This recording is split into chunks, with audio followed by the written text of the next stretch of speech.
Welcome, everyone. You are listening to Through a Glass Darkly Radio on United Public Radio. And today I have a much anticipated guest. And by the way, the intro music that you heard was by was called Mark of the Doomslayer. It was by Carl Casey at White Bat Audio. All right, so I have an absolute treat of a guest for you today. It is Terry Lovelace. And just give you a little bit of a brief background on him before I bring him on. Terry Lovelace served on active duty in the United States Air Force from 1973 to 1979. He trained as a medic in EMT. The bulk of his enlistment was spent as a first responder at the emergency room of Whiteman Air Force Base Hospital. After military service, he completed a bachelor's degree in psychology, cum laude, from Park University. He earned a Juris Doctorate from Western Michigan and was admitted to the bar the same year. In addition to serving as a felony prosecutor, he was keenly interested in healthcare law. He's a member of the American College of Healthcare Executives and was certified as a healthcare risk manager. While an assistant attorney general for the United States Territory of American Samoa, he was general counsel for LBJ Tropical Medical Center. He finished his legal career as a state attorney general for Vermont's Board of Medical Practice in 2012 and lives in Dallas with his wife of 45 years. Terry, welcome, my friend. Thanks, Sean. Good to be here. Good to be back. It's always good.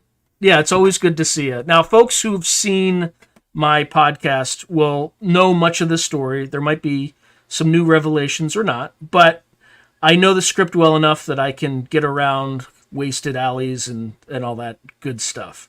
So the first thing I want to ask Terry, and this provides a lot of interesting context. So Whiteman Air Force Base, at the time you were stationed there, during my time, there were stealth bombers flew in and out of there. But during your time, what did they do? Or what was the primary mission of that base? That was a SAC base. Strategic Air Command isn't around anymore, but it was a nuclear base and still is, I guess. Yeah, with the B-2s, they're still a nuclear base. They had a couple flights of Minuteman II missiles scattered out all over the countryside in silos, and then they had the B-52s lined up. Whiteman has, at the time anyway, back in the day, 73, it was the longest flight line in the United States, and that's because they built it as a glider base first back in the 40s. Oh, wow. So they had 7 or 8 B-52s lined up on the flight line, and then the KC-135s in back of them for the flying gas station thing. So yeah. Okay, so based on your background, you're enlisted. You work in kind of medical service while you're on the base, and you decide to what year is it? The year that you decided to take a little trip? 1977. Yeah, tell you real quick how that came about. My guy I worked with, Toby, came up to me one night and said, "Hey man, I got an idea. Let's go camping." And I'm like, "Are you nuts?" I mean, I'm a city kid. I strongly suggested, I assumed he'd never been camping in his life. He wasn't the outdoorsy type, he's kind of like me. So, but yeah, the idea grew on me. And so we made that trip. We drove 6 hours down in June of 1977 and changed my life. And where was the camping trip? How close was it to Whiteman Air Force Base? It was a little over 6 hours back then, but we had an old 2-lane highway, double D highway. It's interstate now, I'm sure. And there wasn't much down there back then. I'm sure it's built up. I've never been back, but I hear that there's a lot going on down there. Well, just to riff on that, a lot going on. What do you mean by that? I just meant business subdivisions, not in the park, obviously, but on that corridor to get south to cross the Arkansas border and get into Devil's Den. Yeah, it's built up a lot. Just to say that back in 1977, there was nothing there. It was remote. So you drive, what kind of vehicle do you drive there to this park? You have this park in Arkansas, right? You want to say Yes. more? Yeah. 69 Impala, an old Impala. I think it was a 69. Um, yeah. And we took my car, the Chevy Impala, and, loaded up with, we'd never been camping before. So we kind of had to brainstorm what to take. And, interesting, we stocked an ambulance every night at the end of our shift. So, we're kind of should be good at making an inventory and taking things. And it was just like the morning that we left, it's like the wheels fell off. We just forgot a whole bunch of stuff. And that's not like us. I mean, the object of the exercise for me was to take my camera and take some pictures of wildlife. And I left my camera sitting on the kitchen counter. Go figure. And it was just an odd thing from the start. Now, I don't think I asked you this the first time we talked, but do you think this was in some way make whatever interpretation you'd like of this, but it was somehow either preordained or planned, not by you, but by someone or something else? I do. And I like to say it was like we were keeping an appointment. It really had that vibe to it. Um, yeah, I think we were down there not by happenstance. It wasn't, throw a dart at the map and yeah, let's go camping here. It wasn't like that at all. It was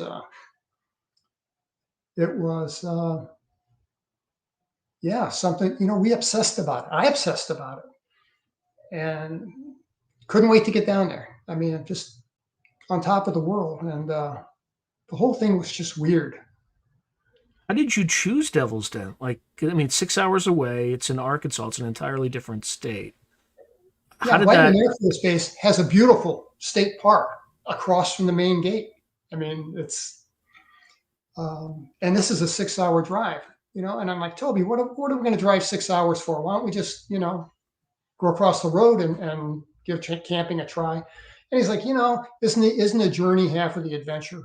So he's like, come on, we'll get away for a while. We'll go down and try it out and have some fun. And, it wouldn't be fun to camp in our backyard. So that's what we did. We drove, and I became kind of enthused about it toward the end. I mean, I was excited about it, and it was a stupid idea, drive 6 hours down. And it was Toby's idea. He had a pamphlet, a flyer like they hand out at the kiosk at the park that talks about the park and what all's in there.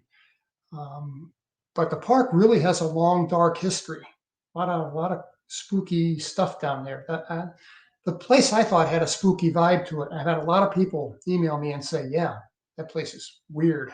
Well, David Paulides, who the author of the 411 series, has often said that places where there's disappearances and similar phenomena outside of just disappearances are typically named Devil's this or Devil's that. So I'm sure there's a reason it was called that. Yeah, David Paulides, in volume 4, the title of the book is "The Devil is in the Details," and Devil's Den is in there, along with a lot of other devil named places. And I did research on my own back in Mm-hmm. 2016 and found just some crazy stuff. There was the Butterfield stagecoach used to run through there in like 1859. And then when the Civil War or the war between the states, depending on where you live, uh, Right, right. You got to be politically correct down there in Dallas. The War of yeah, Northern Aggression, right? Anyway, I'm just kidding. I'm just joking, but having fun. uh, the yeah, the stagecoach line ran through for a couple of years. Then the war started, um, and there were a bunch of bloody battles there. Um, there's some weird caves down there that they have iron gates on. Nobody can get into them. Supposedly, it's because of bats. That was 1977, and it's still that way. But the coolest story that I found, and there were a couple, in 1947, there was this family, Van Alst from Philadelphia, who were going to El Paso, and they were going to camp at Devil's Den. Right after World War II, there was a camping craze that kind of swept the country. Hmm. And it was mom and dad, Catherine Van Alst, who I'm going from memory here, I think it was like 10, somewhere in that range, 10. And the story is that they got down there and they spent the first night and it was uneventful. They spent the second night. And when they got up the next morning, mom's fixing breakfast. Kids, two boys and Catherine Van Ross, are chasing each other around the trailer. And they pop out and mom's looking and says, "Where's Cat? Where's your sister?" Like, I don't know. She was right here. And she says, "Go find your sister. Bring her back here. She's probably at the kiosk." So boys go and they can't find her.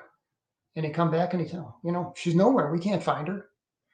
And then the old man gets up, starts yelling for her. Other campers get involved. She's nowhere to be found. She's wearing flip-flops and a bathing suit.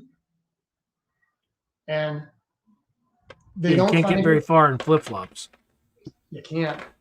And David Paulides tells the story real well. She was at a elevation of like 700 feet on a rocky limestone outcropping.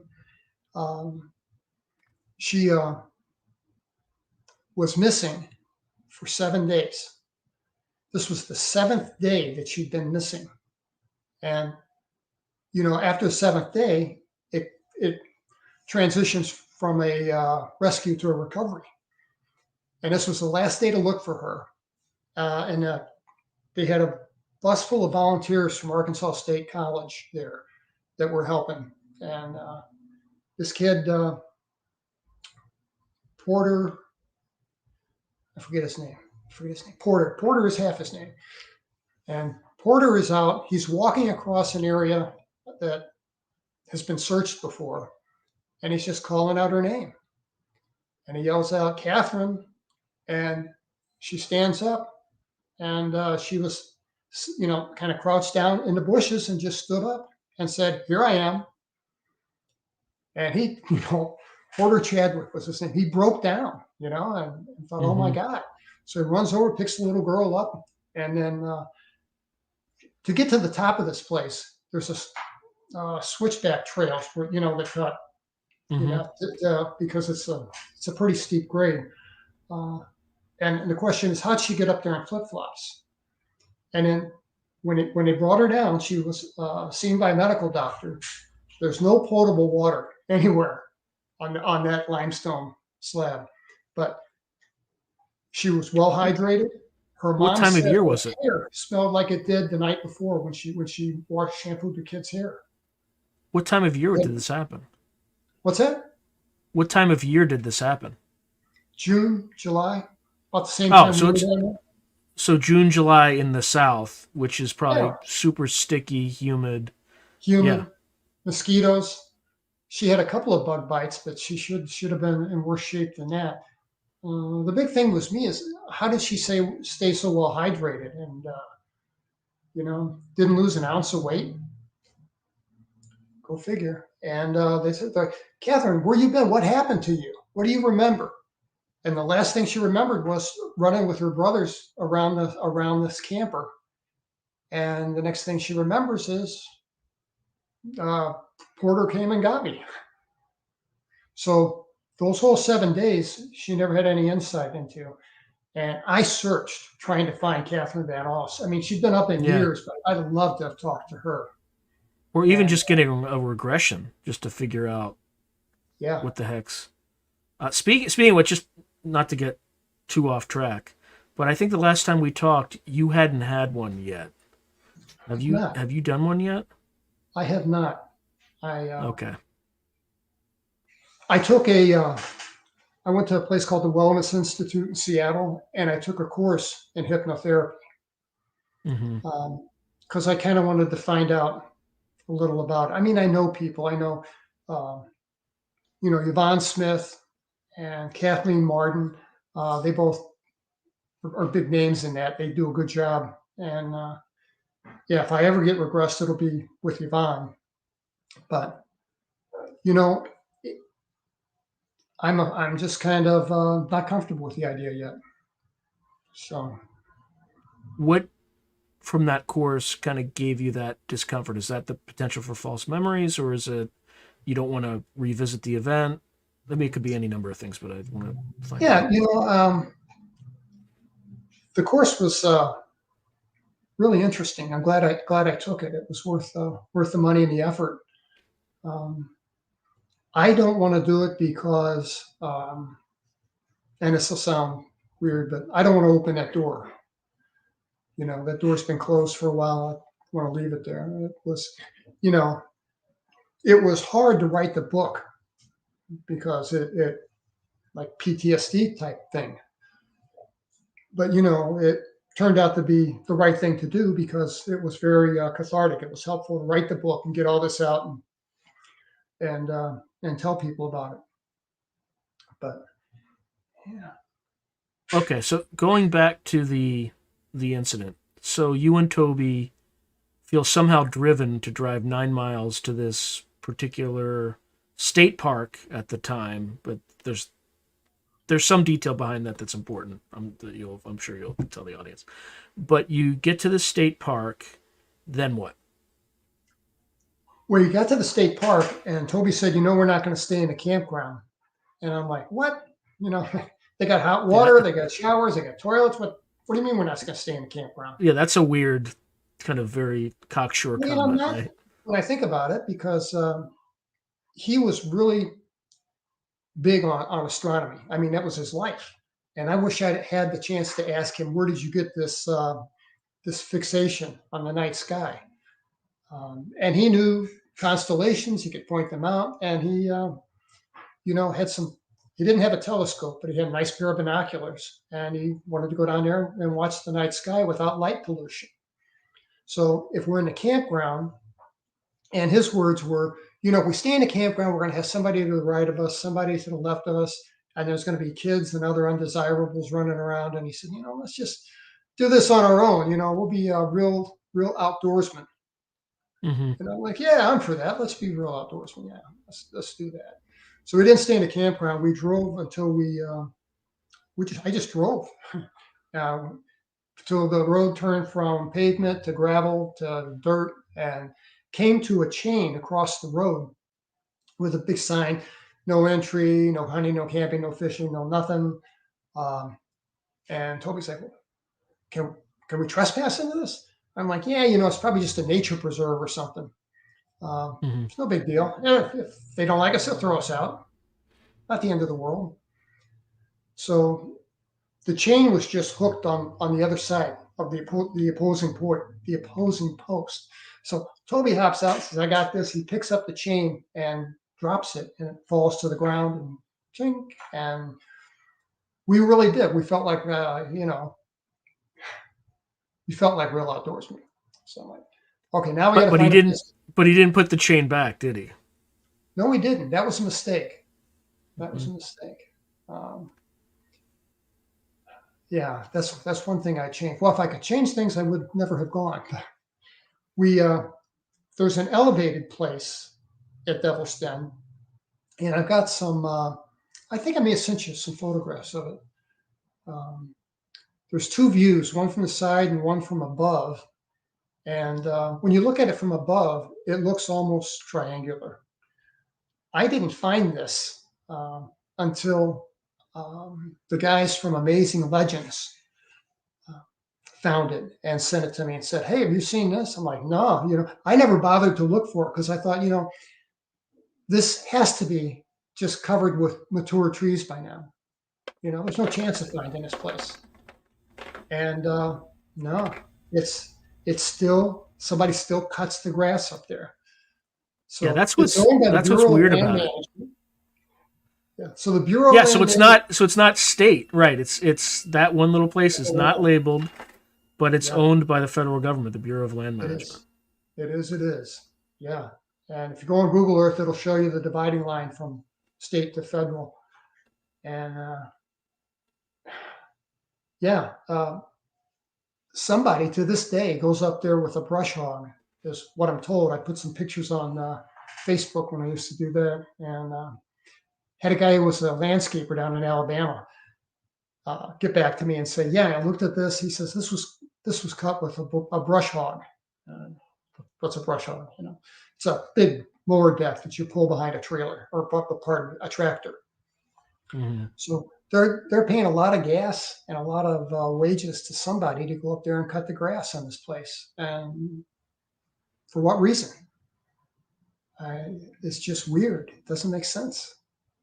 But not the federal government, so What are your theories? Just, I mean, we can't possibly know, but why do you think you they know might be you're doing right. that? All I can do is speculate, and my best guess is that they come and go there. Yeah. It again. I'm. This is way off, and I'm speculating way off on a limb here. So I. But it feels as almost as if we have some sort of a treaty, and there are designated areas for whoever these beings are to congregate. But again, I have no. Why would you cut the lawn there? And I don't think it's because they need a clear area to land. I'm sure they could land in an area that is rougher, but it's just kind of weird. Or it could be, maybe, You Operation look at Detachment the Delta, like practices parachuting into like that location or something like that, even though there's no yeah. military base anywhere nearby. Who knows? The thing we saw was big, and Yeah. around us was just dense forest, and the tops of the Mm, trees was level with the top of this. I call it a plateau, whatever it is. And so yeah, and if I don't know how we found this on this drive by happenstance. It's just weird. We could have made a left or right several places, and we didn't. We drove right to this thing, which was and we not never like you couldn't see it from the road at all. At all. can't Like see you it. had no idea it was there. And did Can't you have a see it. map? Did you have a Nope. map? You were kind of Well, no, matter of fact, no, my friend, no I compass had no work, sense of nothing like that. direction, but my friend Right. Toby had just an amazing sense of direction, and he took a pencil out of my glove box and made on back of a bank slip. He made a map for himself because when you make a right or left, there are no road signs. There's no landmarks to go by. It's just, and I thought, good thing Toby's here because he's smart. He'll do this and he'll get us back, and he did eventually. Mm-hmm. Um, so we found this plateau, and there's a road. You can see it from Google Earth. We Mm-hmm. drove up to the top of it. It was a little rough going in my old car, but it was fine. And we got to the top, and we crested this hill, and the view was just breathtaking. It really was. It was a cool place. And I'm like, Toby, this was worth the drive, man. This is great. And it was it was weird. We were a lot happier than we should have been. I mean, yeah, it was cool. It Mm-hmm. was fun, but we were uh, we were more excited than we needed to be. I don't know. Did with your whatever interactions you'd have with Toby, do you think he was an experiencer before you met him? I do. Did he say or do anything that gave you that impression? And by the way, I never asked you this, so this is the first time I think I'm asking this. Yeah, he didn't. He did not. We never had that conversation. And like so many other people, if you read Robert Hastings' books, UFOs and Nukes, or you Mm-hmm. talk to like my friend Mario Woods, um, there is a phenomena that happens where military guys see something, and I call it the band breaks up. This was my guy I worked with a couple of years, my best friend. We were newly married, our wives were friends, and suddenly I wanted nothing to do with the guy. And I just couldn't reconcile that because I'm not that kind of person. If you're my friend, you're my friend. Mm-hmm. Um, but yeah, it put us in a weird state. Then when we got back to the base, they split us up, and we had no contact order, a very firm no contact order. Um, so they read me just like a restraining order. If you can't send him a note, you can't send him, you can't call him, you can't go to his house, you can't see him in person. If you're in a base exchange and you run into him, turn around and go the opposite direction, and like a personal protection order or something. And what? Didn't really need to do that because I really didn't want to see the guy. And So what made you think, if you didn't talk about it and you weren't able to talk about it afterwards, what gave you kind of the vibe that, other than this uncanny sense of getting exactly to this site, was there anything else? Any other signs? Well, yeah, astronomy. I think there was physics, which you could probably comment on. But yeah, there anything, was. anything, yeah. Yeah, when I saw Toby for the last time, they moved me out of the hospital and stuck me in a supply squadron for doing grunt work um, while Toby stayed work at the hospital until they shipped him to Japan. And they cut his orders at light speed. He was gone. So I, despite this no contact order, I told my wife coming back from the exchange, we lived in NCO housing. He lived a couple blocks from me. I said, I want to stop by and tell Toby goodbye, shake his hand, wish him well. And she's like, Terry, don't mess with these people. Mm-hmm. There's squirrely stuff going on. And I'm like, yeah, I'm going to run it. I'll be 4 minutes. I'll be right back out. So parked the car, and I ran up to the door. Door I'd been through 100 times. Did what I always did. Knocked a couple times, opened the door, and said, "Hey, it's me." And stepped in, and they were in the process of moving. And I need to preface this with a little bit of background about Toby. Toby was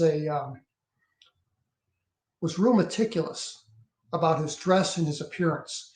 Mm-hmm. I was kind of a slob, but he always had, a starched uniform. He always had his hair cut within regs, shoes shine. And when, even off duty, he always managed to look good.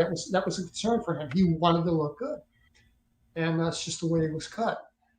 And when I walked into the door to his house, his wife walked by with a box in her hand and turned toward me and said, "You're not supposed to be here." And I said, "I know. I just came by to say goodbye to you guys, and I want to, shake Toby's hand and wish you guys luck." And she just kept walking. I found out years later that Toby told her that this was all my idea, right? So anyway, Toby must have heard my exchange with his wife, and I'm kind of in the foyer, the front of where the front door is, and there's a hallway that goes down, and where the bedroom is. And Toby came out of the bedroom and walked down the hall, and he was just a mess. He was a mess. I'd never seen. I cut him some slack because he was moving, but it just wasn't him. His hair was all wonky. He hadn't shaved. He had on dirty clothes, dirty t-shirt, and blue jeans, and he just looked a mess. And I'd never seen him like that. Mm-hmm. And I thought that I would get some kind of closure by going to see the guy. I really did, because we both had our struggles after this.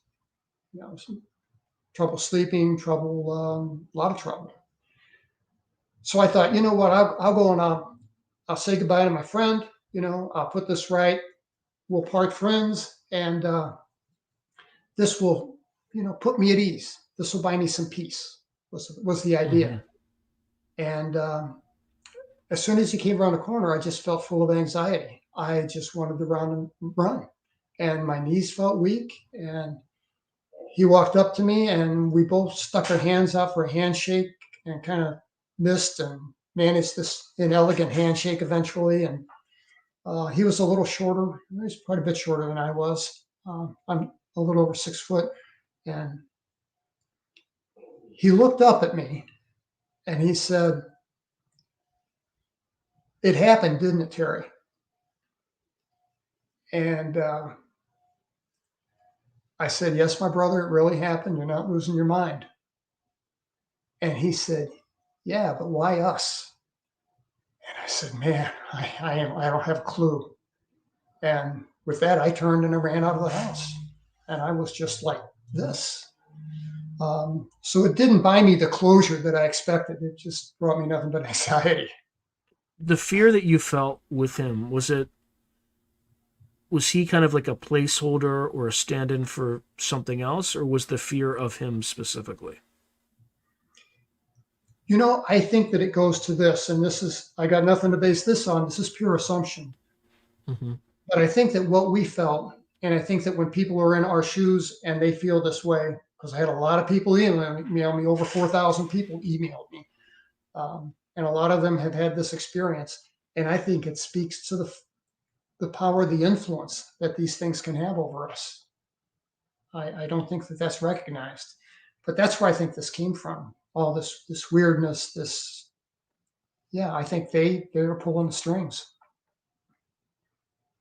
Okay, now going back to the site. So you get there, you're feeling kind of unnaturally giddy at the Yeah. site and the environment.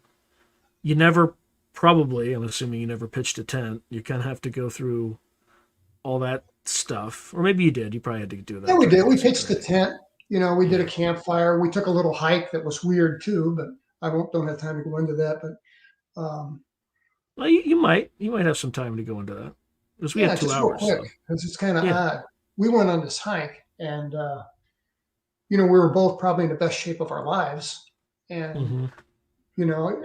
after the 6 hour drive, it was good to stretch our legs. So we went out and we checked the place out. We found at the base of this plateau we were on, there was a little creek running, and we went down and followed this little creek, and there were some rock outcroppings, and we found a cool place that was kind of elevated. You could see the water in the creek, and there was an outcropping of trees over this limestone bluff. Um, and we got to the top, and we sat down, and we were, I was tired a little bit, but I wasn't sleepy. Mm-hmm. And this was in the afternoon, and we drank some water and kicked back and laid back and said, I'm going to rest a little bit.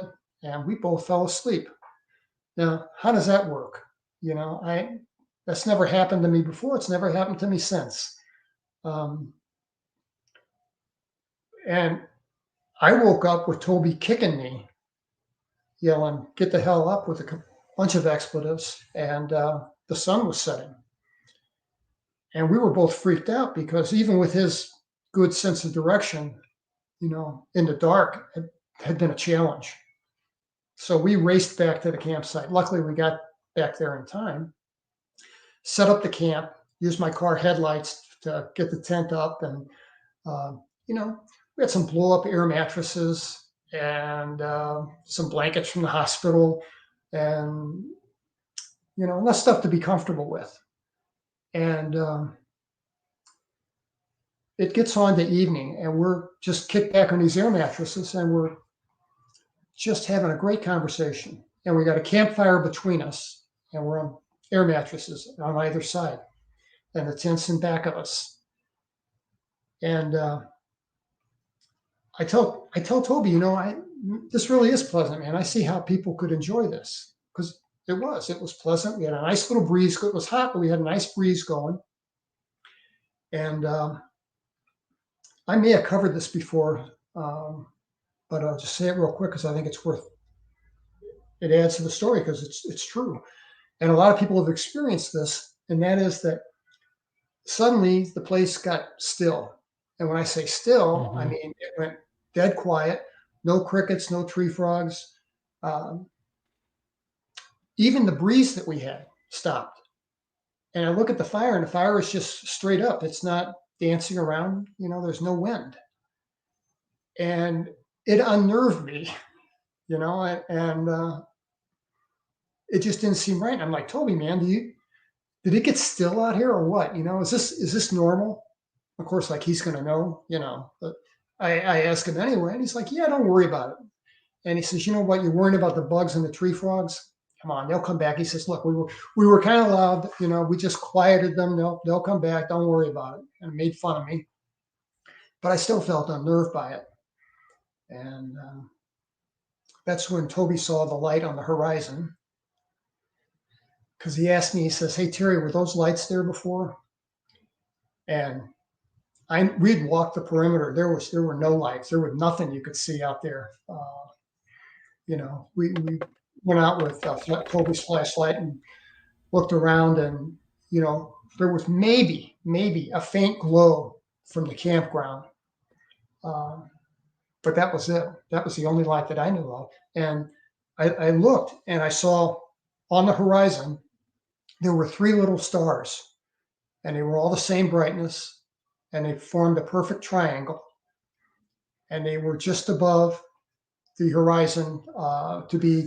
It couldn't have been lights from a parking lot or a train or anything like that. It was definitely in the air.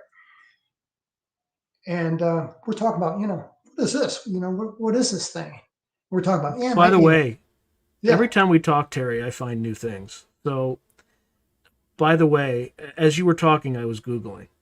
So there is a distinct frequency that will silence crickets that's repulsive to crickets.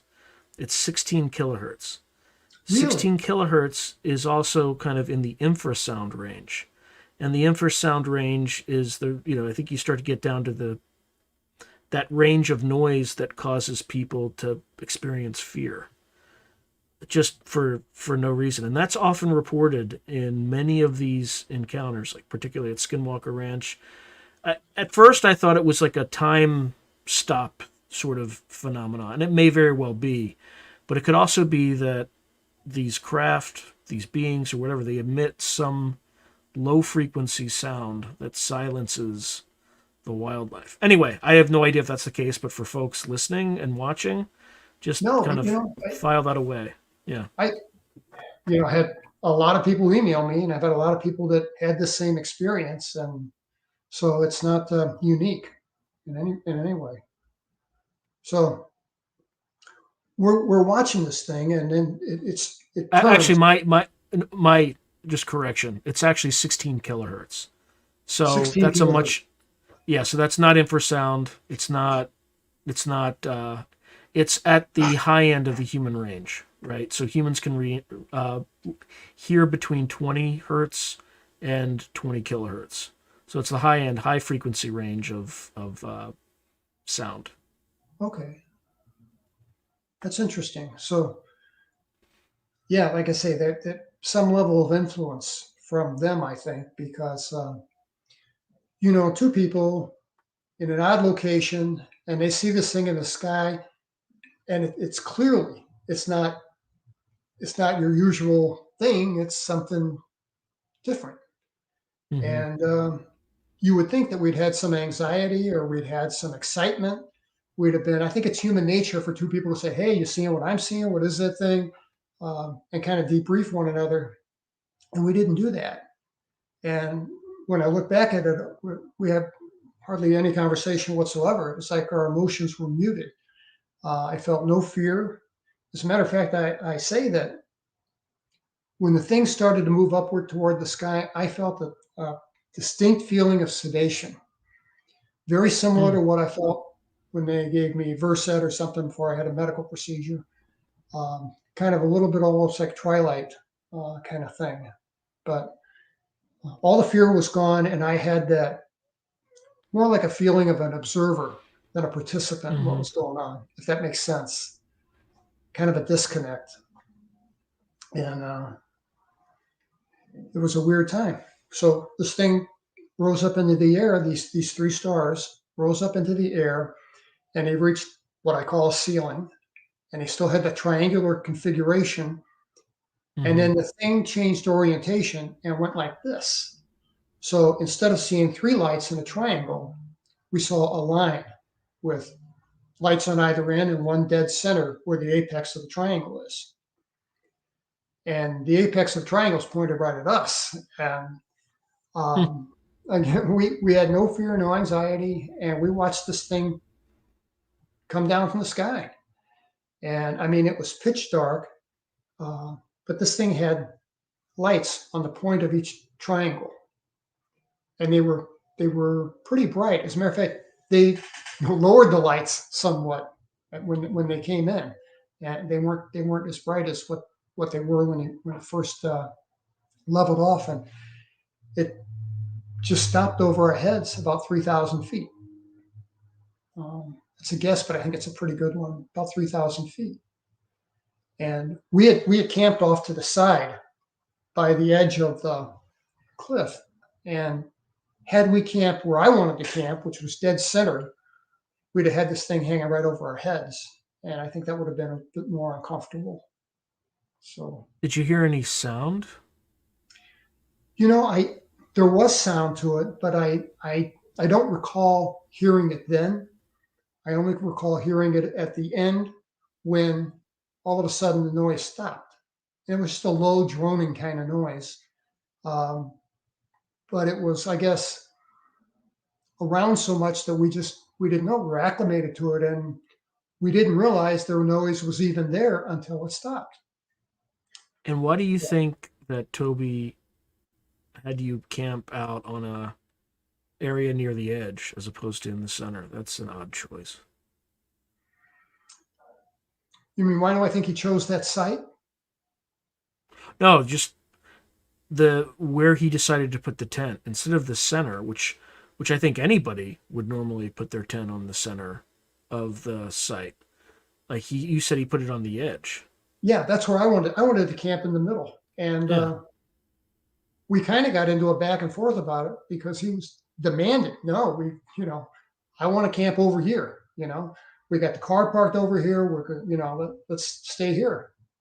And I wasn't in the mood to fight him. I was. It was fine. I was fine with it Hmm. because I was there to take pictures of eagles. Had I remembered my camera, but and Toby Yeah, had a that's an camera. interesting fact that you forgot your camera. It is interesting. I mean, the whole object of the exercise. Uh, Yeah. Toby had a little like Instamatic thing, but my 35 millimeter with lenses and my Yashica, and nope, left it on the kitchen counter. Unbelievable. Do you think that was a coincidence? I don't know, but it wasn't only the camera. Toby forgot uh, hot dogs, and he remembered to take chips, and he brought some hot dogs, a couple cans of beer, and a couple hot dog buns, and that was it. I mean, we should have had more food, but um, like I said, the wheels fell off. I left the fuel for the camp lantern in my garage, and Toby had the camp lantern, and he borrowed from a neighbor, and he left the lantern in the garage, in his garage. So it was just weird. Hmm. It was just we weren't this inept. So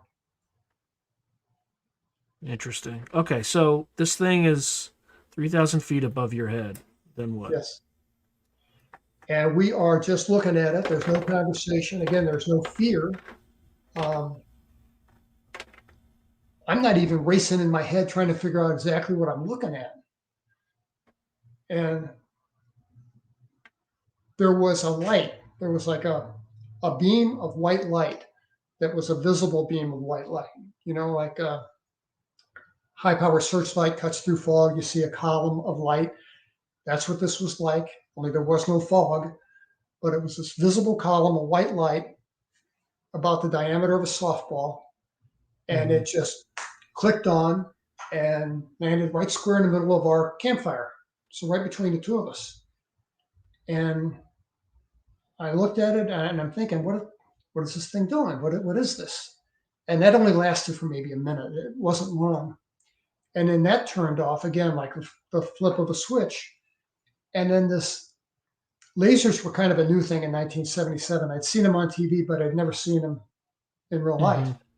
And this thing shot a laser beam down, reddish purple, and about the diameter of a pencil.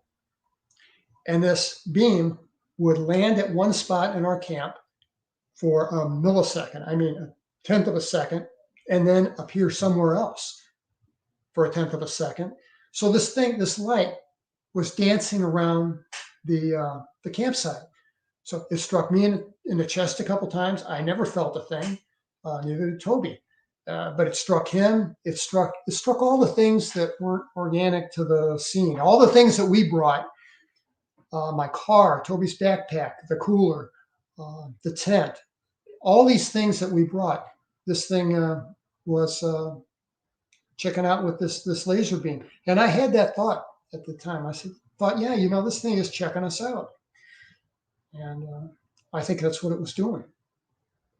For folks just joining us, you're watching Through a Glass Darkly Radio and listening on United Public Radio, and I'm talking with Terry Lovelace.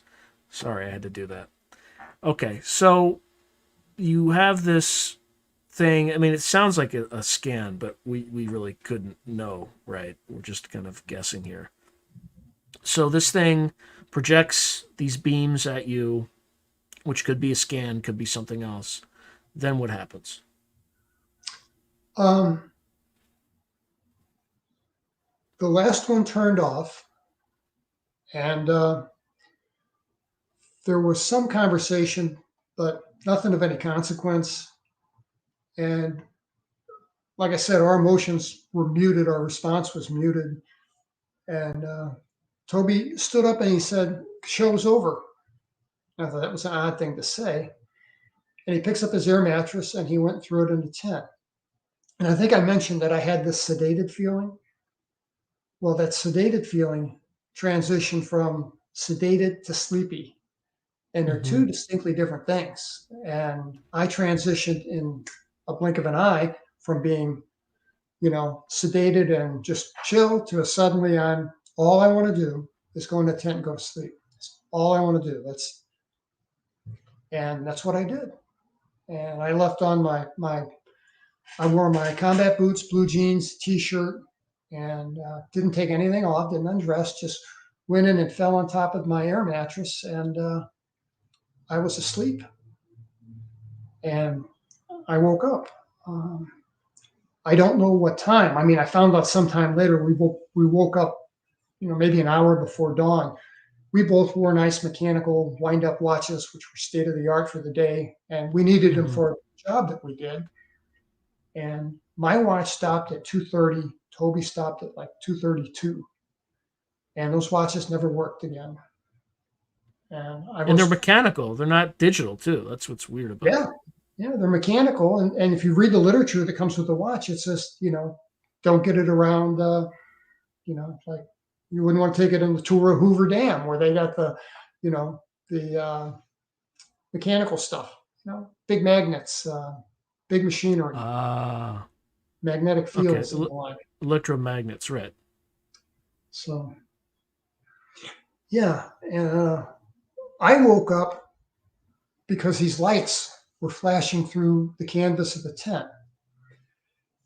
And it was they were multicolored, orange, white, like a little bit of an off green and yellow. And they're flashing at odd intervals. And when they flash, it's like an old school light bulb going off. It's just bright and lights up the inside of the tent for a millisecond. And except for those flashes of light, it's pitch dark. So in my mind, I'm thinking, what is this thing? And I came to the conclusion, this must be a park ranger's truck. Yeah, that's what it is. These park rangers here to kick us out. And that's the little lights they got on top of the trucks they drive. That made sense. And I sat up and I was kind of disoriented for a minute. And I'm like, oh, yeah, Toby and I are camping. That's right. And in the flash of one of the lights, I looked down and my boots were unlaced. Now, I knew I didn't leave them like that. I mean, it's a trip hazard. I wouldn't do that. It's just stupid. I would either take them off or I'd leave them untied, but I wouldn't have left them like that. It didn't scare me because it hadn't sunk in yet that we'd been undressed by someone and then redressed.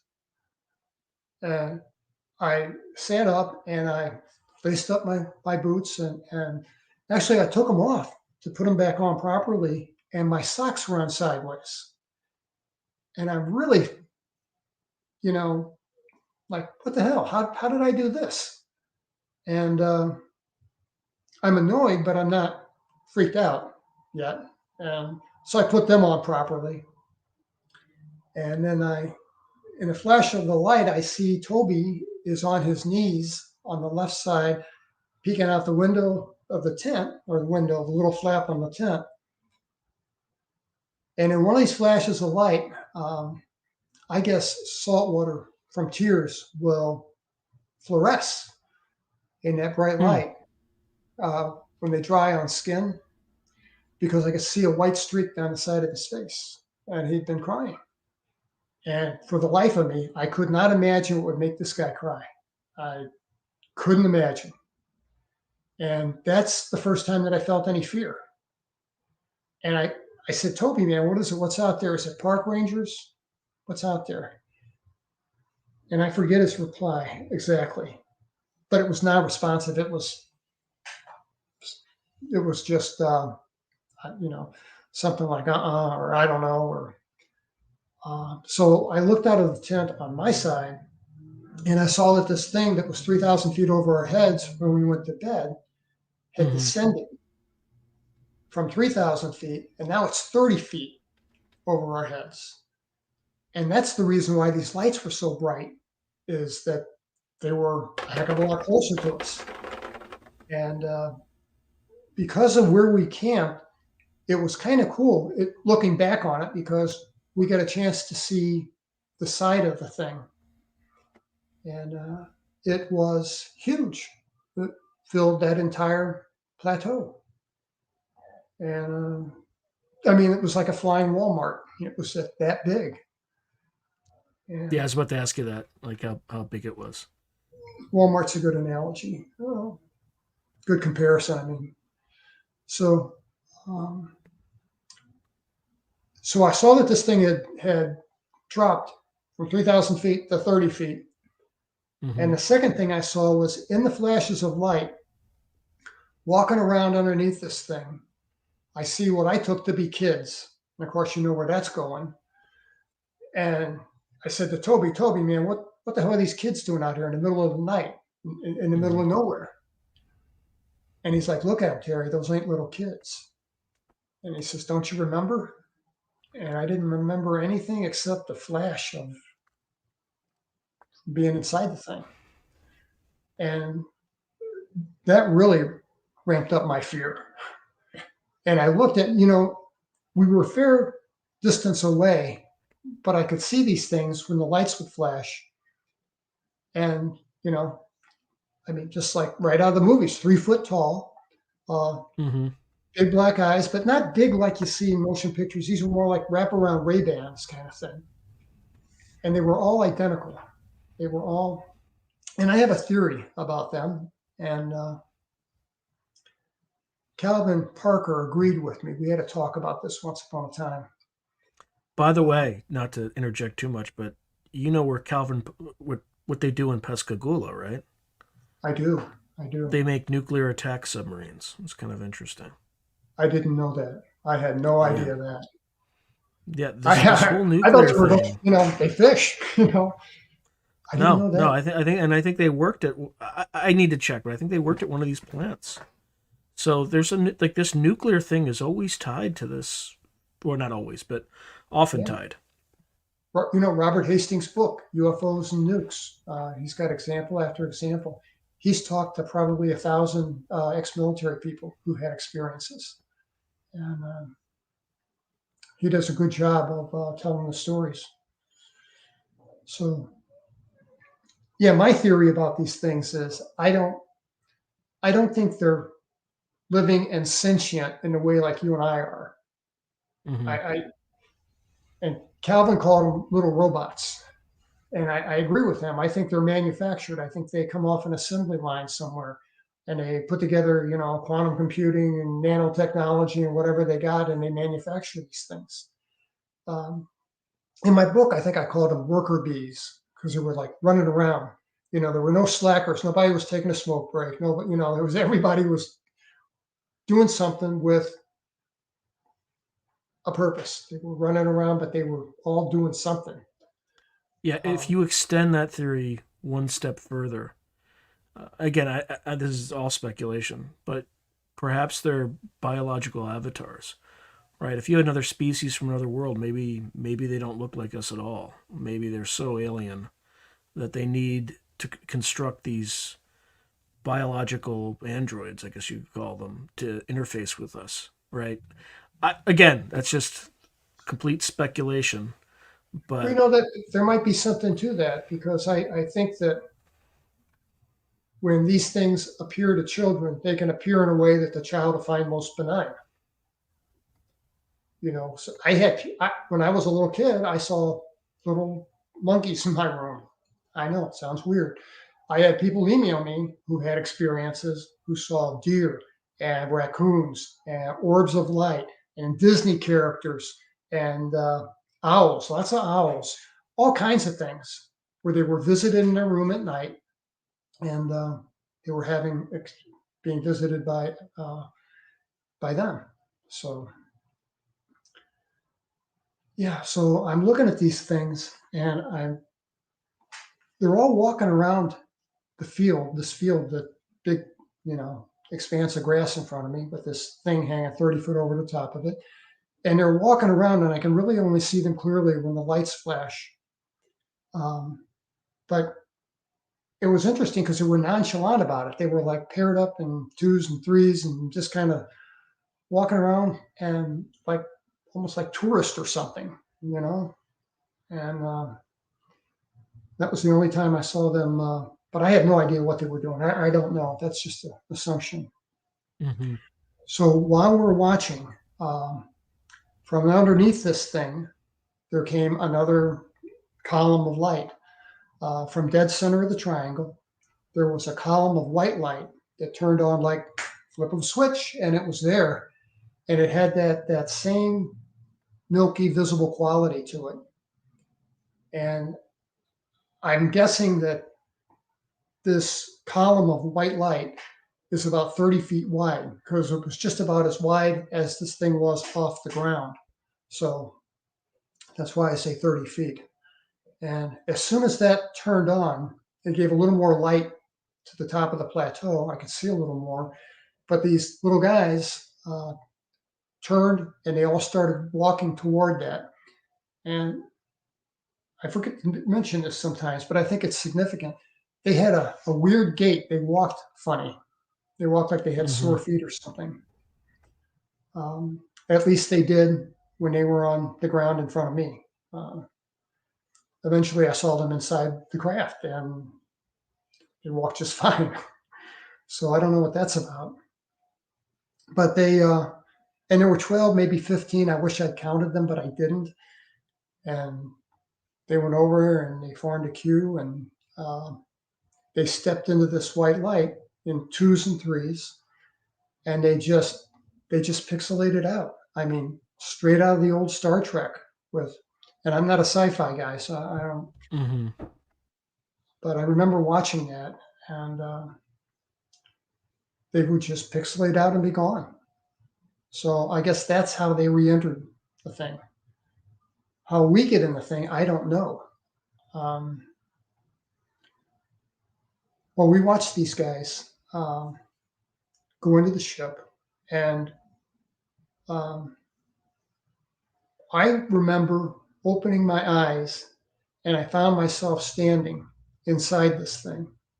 Mm. And I was confused because the interior of this thing is nowhere near the size of the outside. The inside is like a football stadium. I mean, it's like enormous.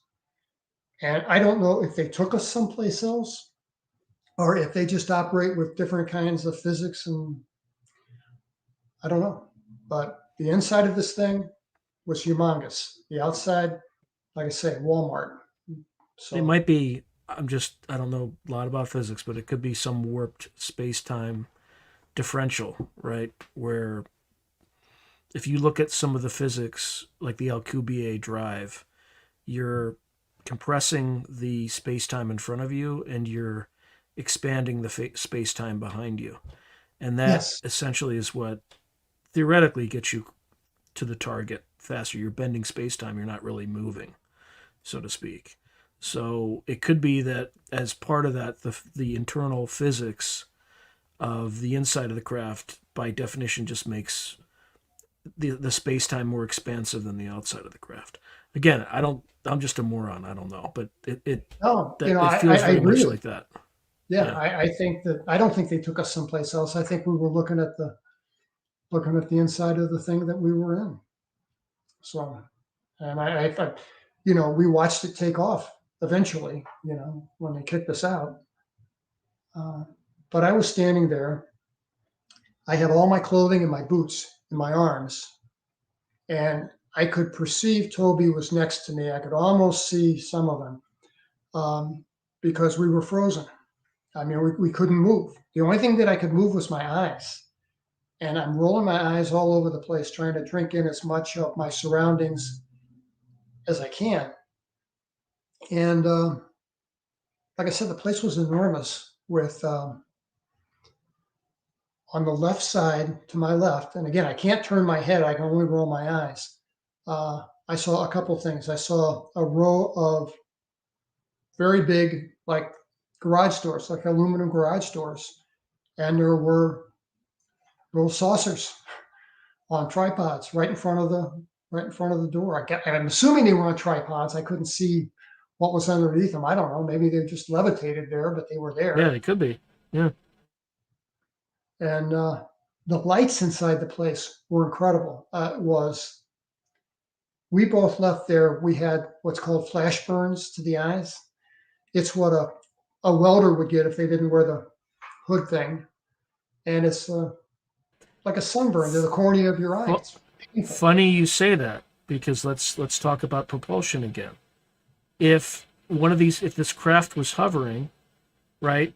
In order to hover, it would have to be effectively moving away from the Earth, right, to stay stationary, to counteract the Earth's gravity. So as a Right. result, it would have to be expanding the space-time behind it. And in doing so, that gives off you're on the blue side of the or ultraviolet side of the spectrum. So it would give off UV radiation, which is why you probably had flash burns. You probably had some. Again, I don't. I'm acting like I know what I'm talking about, but I'm just.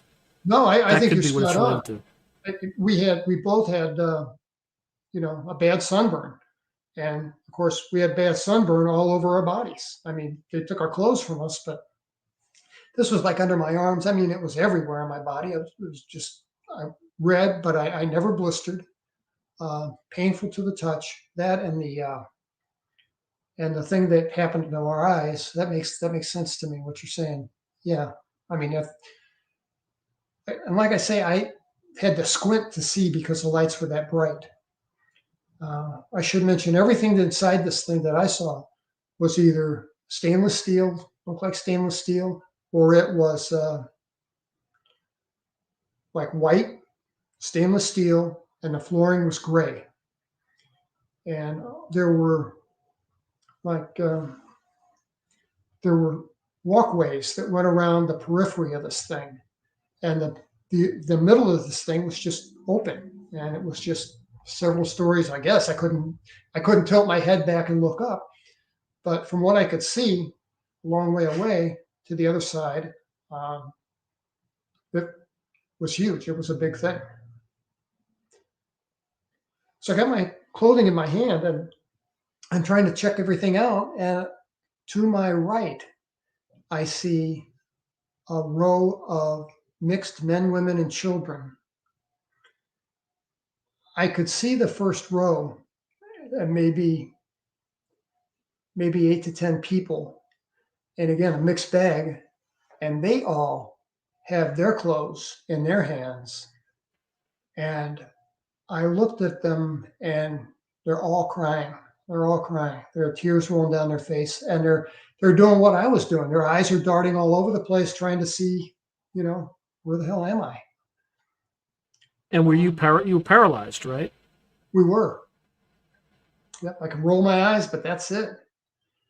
And I don't know where these people came from, but I know this: they kicked us off, when they left.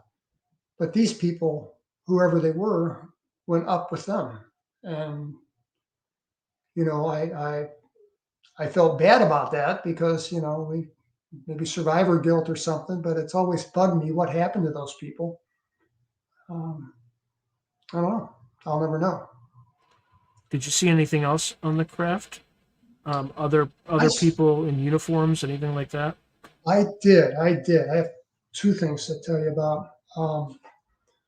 The first thing was I saw uh, this entity that looked like a gray as far as facial features, but it was 6 foot tall, about the same height that I am, and but it had pinkish skin. And I'm the only person that's ever seen an ET with pinkish skin, I guess. People are like, "Are you sure? Are you sure?" Now I am colorblind, but not that bad. But Right. this guy was definitely pink, and Actually, that's an interesting detail. I didn't know that. Was Toby colorblind as well? I don't know if he was. I know that I had trouble with. I didn't dispense medication unless it was prepackaged because I had trouble telling green pills from blue pills, and that could be a problem. Um, but I don't know. I don't think so. So this guy is walking across my field of vision from my right to my left, Mm-hmm. and you can tell that this guy is a member of the crew and he's somebody in authority, and he walked like somebody in authority. Just two nostrils, no nose to speak of, maybe a bump, uh, mouth just there, just holes for ears, and I could see that it was wearing some kind of garment. It looked like he was wearing a gray uniform, um, but I didn't see any insignia of rank or anything like that. But I think he was somebody. Now, this this was the scariest thing that happened to me. Out of this whole scenario, what happened with him, um, I've had nightmares about for years. And it doesn't sound like it should be all that scary, but man, it was. It was. And that was that I'm straining my eyes to the left to see this guy. And just, I think by happenstance, he turns and we locked gaze. You know how it is you lock eyes with people. Mm-hmm. And in an instant, this guy was in my head. Now, I know that sounds weird, but he was. But I knew he was. And in an instant, I've heard people use the word download. Maybe that's what he was doing, but I think that's what he was doing. I think because I had the feeling, the vibe, the intuition that this guy's he knows me, he knows my secrets, he knows my family, he knows my wife, he knows everything about me. And all I got radiating back from his eyes was just raw intellect. I mean, I felt inferior to this thing. Partly Mm-hmm. probably because of this thing that was going on when he was inside my head for a few seconds. Um, but his eyes were just glossy black. And yeah, I had a English setter one time, and she'd put her head in my lap, and I'd pet her, and she'd look up at me with the big brown eyes, and in this exchange, I felt like I was the dog. I felt physically, mentally, emotionally, intellectually inferior to whatever this thing was. And this was not a robot, this was a living, sentient being. And yeah, I think they're Did way smarter than we are. did you feel or detect any malice or arrogance or benevolence? Like, did you detect any emotions at all? No, the only thing that I detected was, like I said, just raw intellect. I mean, that was the vibe that he gave me, was intellect. It wasn't. Um, I wasn't afraid of him doing something to hurt me. He didn't give off that malicious vibe or a threat to me in any way. But that's a hell of an invasive thing to do to someone, and to have the power to do that and get in your head. It just, Did you feel like it was a deliberate thing, or do you think that that's just what it is, how it works, how it? I think it was a deliberate. Oh, it was definitely a deliberate act. I don't think it was an accident. Um, you know, did he do that for some purpose? I don't know if he did, or if he did it just for his amusement or whatever. But um, yeah, I don't know his intentions. But um, we locked eyes. I had that experience, and then he just walked away. The other thing I saw, and I don't want to mislead anyone here. I've never had a clear linear memory here of what happened.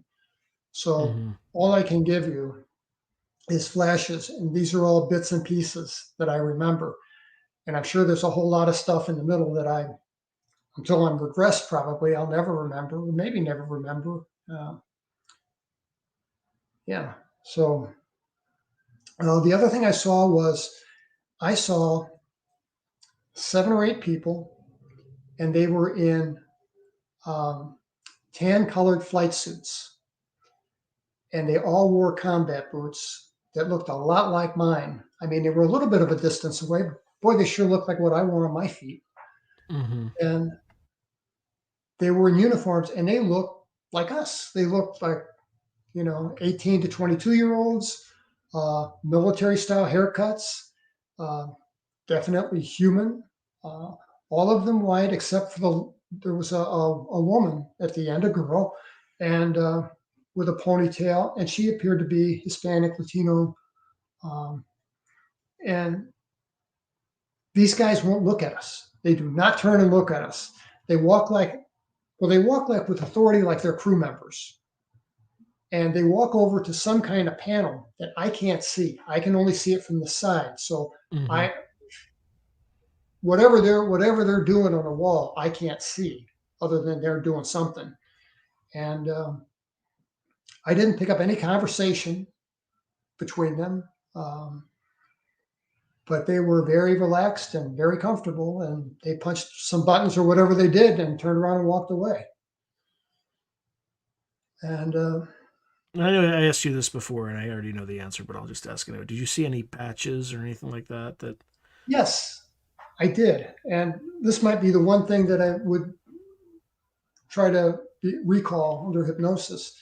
I saw uh, a round patch on their left shoulders, um, and it had some kind of white writing on it, but they were too far away for me to see exactly what it said. But I know that they wore a patch on their left arm, because they came in as a group, and I could see they were all facing this panel. And when they turned around and left, there was no patches on the other arm. I didn't see any insignia of rank, or any pins, or bars or stars or anything like that. They just did their thing and turned around and left. I this these had they had to be members. So I think it's significant that we saw human beings aboard this ship full of non-human intelligence. With the writing, could you at least tell what kind of writing? Like, was it Chinese script, uh, alphanumeric, I could Romanized see script, I could see Cyrillic? white, but I couldn't. They were too far away, um, or maybe that's blocked. I don't know. Um, Everybody asked me that, and I what bothers me is I did see their combat boots so clearly, but the patch is just fuzzy. It's just reddish orange patch with some white writing on it. So that's all I remember. That's all I recall. And they Did you they see punched their buttons. any symbols or like animals, just sort of like you'd see on a unit patch? Nothing on the uniforms. Other than this patch on the human guys. Um, Now, the only thing that I saw that looked like a decoration or something was engraved into the stainless steel panels. There was this Hmm. thing that looked like a bush, like a tree, and it was. I can draw it for you here. It was kind of like So like a Celtic tree? no, just the stick of a tree. I mean, literally something that I don't know if you can see that well enough or not. Just Yeah. like that, just sticks, just lines. But they were in the form that you could see that it was a representative of a tree without leaves on it. And I saw that a couple places, but it wasn't, and I didn't see anything else. Have you seen that anywhere else on Earth? Anywhere else since? No, I'm not. Any other beings that you saw in this craft? Yeah, there was one other, one other, obviously, and things happened in between, and I don't know what happened, but we heard a woman scream, and then they came, and the little guys took Toby, and I heard him scream. And now I'm really scared because I know it's going to be my turn next. Hmm. And sure enough, here they come. And the little guys, I'm frozen. These little guys lift me up, one on either side of me, and I'm like a quarter inch off of it felt like a rubberized surface that I was on. And my feet are off the floor, but by quarter inch, half an inch, maybe. And they could wheel me around like I'm on wheels. And they took me and we went to one of these hallways that branched off and took me down this white hallway. And on the left, there's just white paneling. And on the right, there were a series of what looked like terrariums, like fish aquariums or something. Hmm. And they were laid out in size. There were small ones, there were medium ones, there were ones, like the fish tank in your doctor's office. And then at the very end, there were some that were big enough for, put a dog in, and at the end, there were ones big enough to accommodate me. And they were all empty, Okay, I except, was going to ask you that. Right. yeah, except for one. Except for one. There was and again, I'm straining my eyes to see. It would have helped had I been able to turn my head, but there's what looked like a puppy, and it's suspended in pink water, and it had that wrinkled kind of uh, look that a newborn puppy has. And as they're rolling me down, and there was an umbilical cord hanging out, and the water was pink. And I'm thinking, is this thing dead or is this thing alive? And I no sooner thought that than it opened an eye and freaked me out. But of course, I couldn't do anything. Mm. Um, I could scream through my teeth, uh, but that's it. I couldn't, I couldn't speak words. I couldn't. That was part of that being paralyzed thing. And they took me into this room with a high domed ceiling, and there was an exam table. And this is interesting. This whole thing had a medical vibe to it. I mean, I knew I wasn't there for a torture session. Hmm. Um, I mean, I worked in a hospital around medical people most of my life, and it had that vibe to it, that clinical kind of vibe. Um, and these things were, they call them insectoids. They look like praying mantises. Uh, they were 7 foot tall.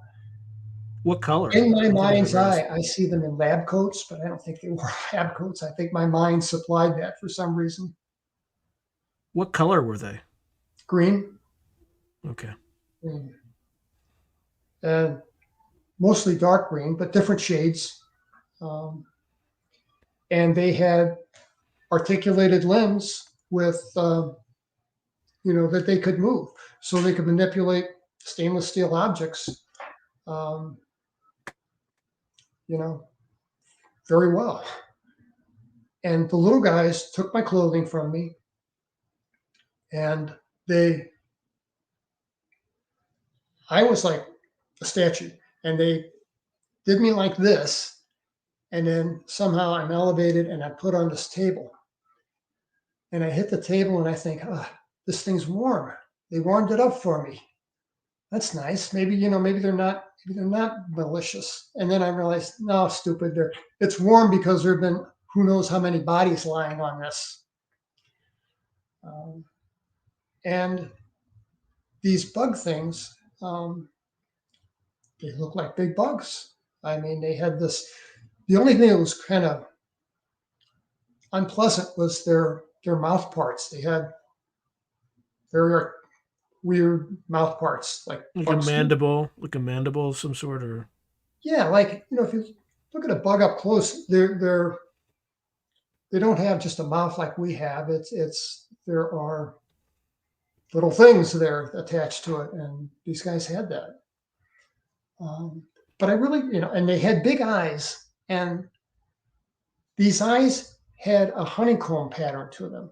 They were black, but I could like see compound eyes, basically. compound. Yes, exactly right. Compound eyes. Yes, and so there's no conversation. Didn't hear them say anything.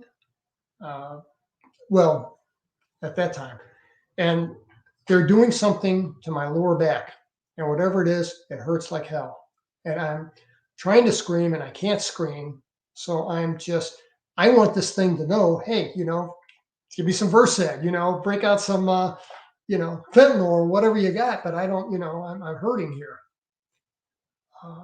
So I think, and I get a lot of flack for this statement, but I think I annoyed this thing. And I had a lot of Hmm. people email me and say, "Oh no, they don't have emotions." But I'm telling you, I pissed this thing off. I really did. It didn't like I was making so much noise, I guess. And I remember what he said, and he said it telepathically, and I heard it clear as a bell in my head with no discernible accent, or it was just like it was spoken in my words, not my voice, but my words. Um, Why are you screaming? Stop screaming. You know we don't hurt you. You know we take you back. Now stop screaming. And he went over and with this big green digit, tapped me on the center of my forehead, and I went out. And if it was that easy, why didn't they do that when they first brought me in? I don't know. I don't I think they may operate under a different set of ethics than we do. Hmm. For them it may be okay to cause someone pain and then take away the memory, and somehow that makes it okay.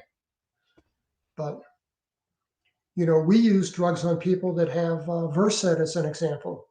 Um, it's a sedative. They can give it for pain, but it has an amnesic quality to it. So if they're fixing your broken arm, you might feel some discomfort, but you don't remember Hmm. it.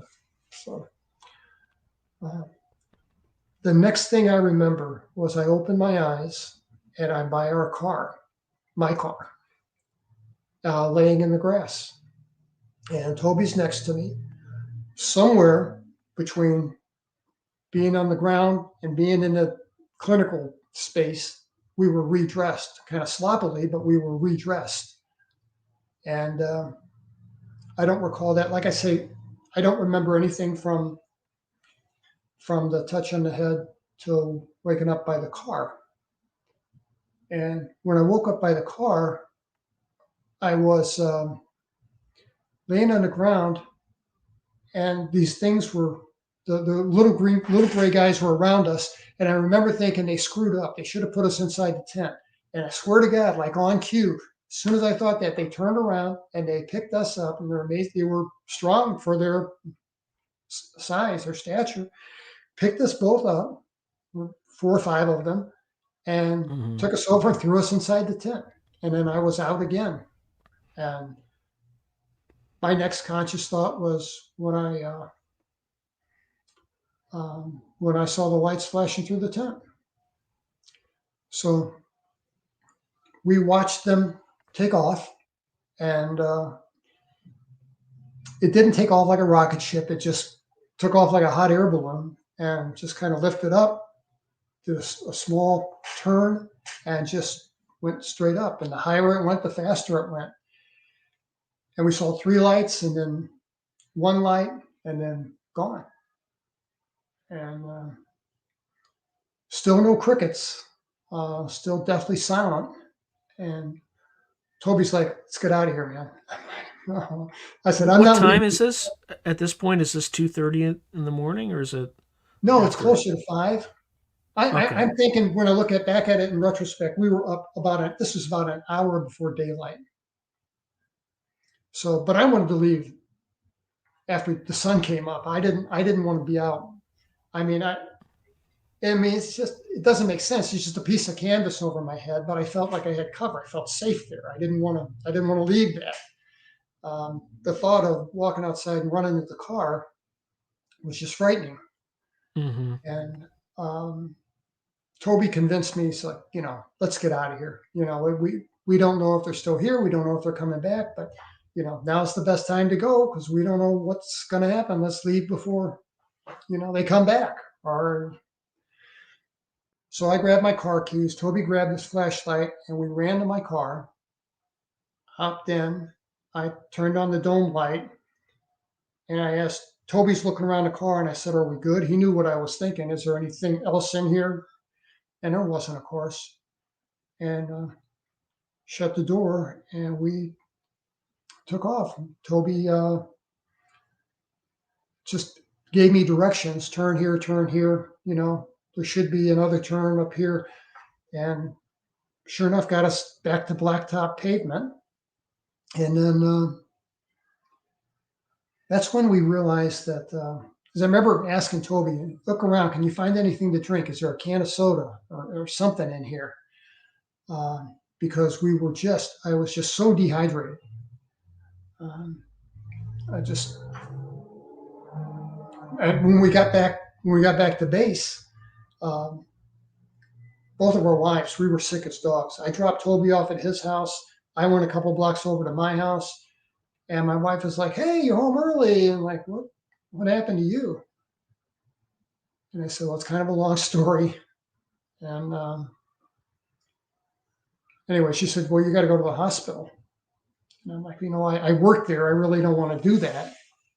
And she's like, "You gotta. Right. Right. Something's wrong with you." And I'm like, "Okay." I knew she was right.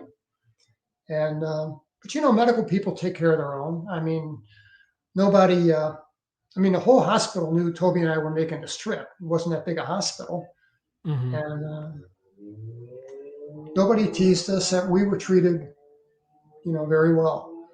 And but they broke us up. They put me in one exam room and Toby in another. And there were 2 beds, 2 litters in that first exam room, and they could have had. We could have been in the same room, but they put us in different rooms. And then we got admitted to the hospital, and they put me in a private room. I assumed, well, I know that they put Toby in a private room, but private rooms were reserved for critically ill or officers.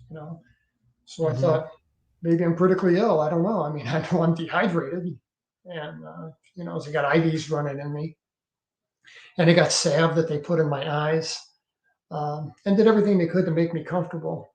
And the doc in the ER that examined me, I knew well, and he's like, "What the hell happened to you?" And I'm like, "Doc, I don't know." And he's like, "Were Did you you on some spend all kind of weekend in a reduced sleep?" tanning bed? Right. What's that? You spend all Yeah, weekend in a tanning bed? Right. yeah, yeah. Right. That's and he was just like, "I don't know what happened to you, but so." But they gave me medication. We were both in pain because the sunburn hurt, my eyes hurt.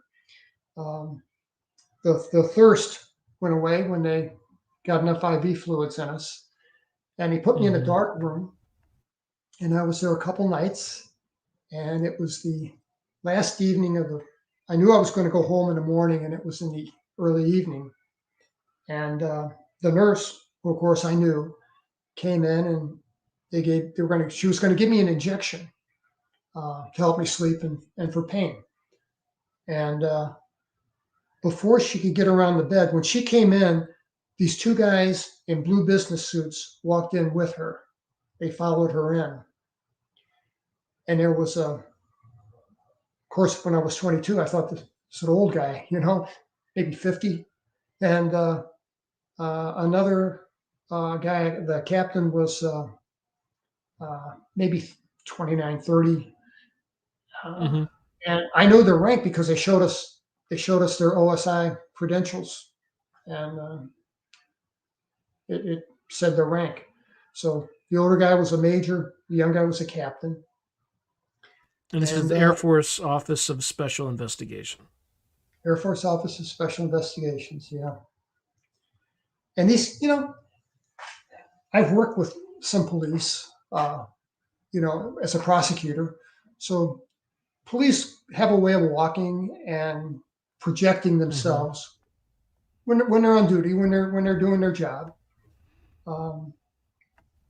And these guys walk like cops. They walk like, I don't mean that to denigrate law enforcement, but I could tell that they were the police.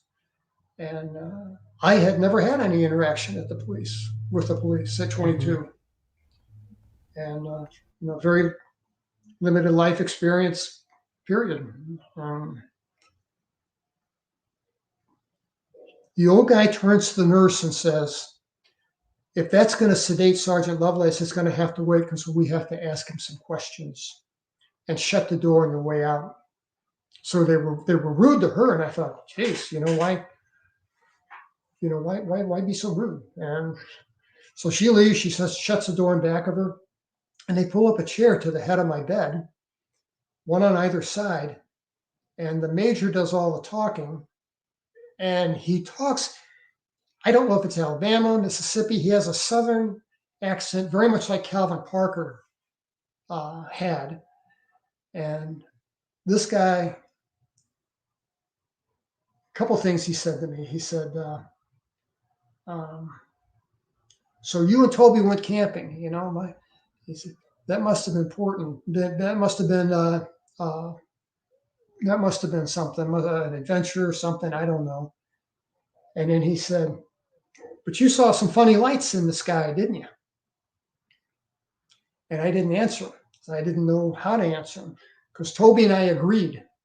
That's the one thing we talked about in the car. Otherwise, it was a silent ride back for 6 hours. But we agreed that we would not tell a soul that we saw a UFO the size of Walmart and little guys and all that, because we knew what would happen. They'd ship us out for a psych eval and, kick us out of the Air Force. And I didn't want that. I knew I wasn't going to stay in the Air Force, but I wanted to finish my enlistment, get out and go to school. So Toby wanted the same thing. So this guy quizzes me, the guy with the Southern accent. Captain doesn't say a word. And he pulls out some forms and he flips on the overhead lights. And I'm like, "Sir, could we work without those on? My eyes hurt." And he says, "God, I can't work in the dark here, son. Got to see what we're doing." And he rolls my tray over, the tray like they put your food on, and puts it under my chest. And then it wasn't an electric bed. It was a hand crank bed.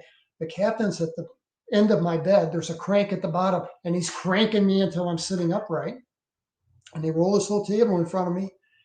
And the major has like a manila folder, and he takes out a couple of forms and he lays them in front of me and hands me a pen. And I said, "Sir, what are these?" And he said, "Son, those are waivers and consents." He said, "I'll just show you where to sign."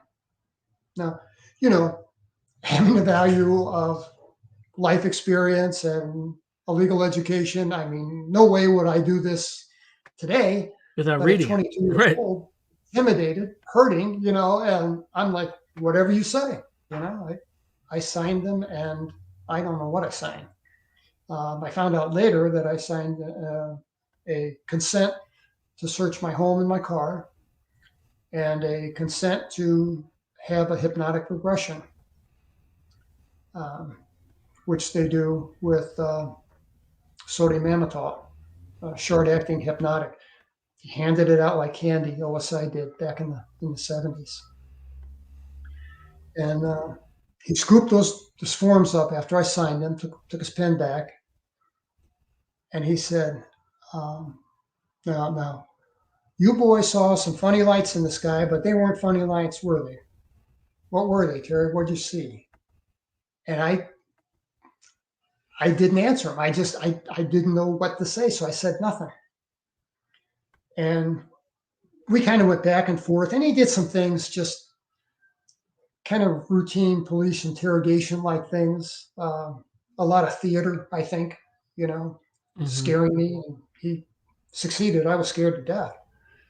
And he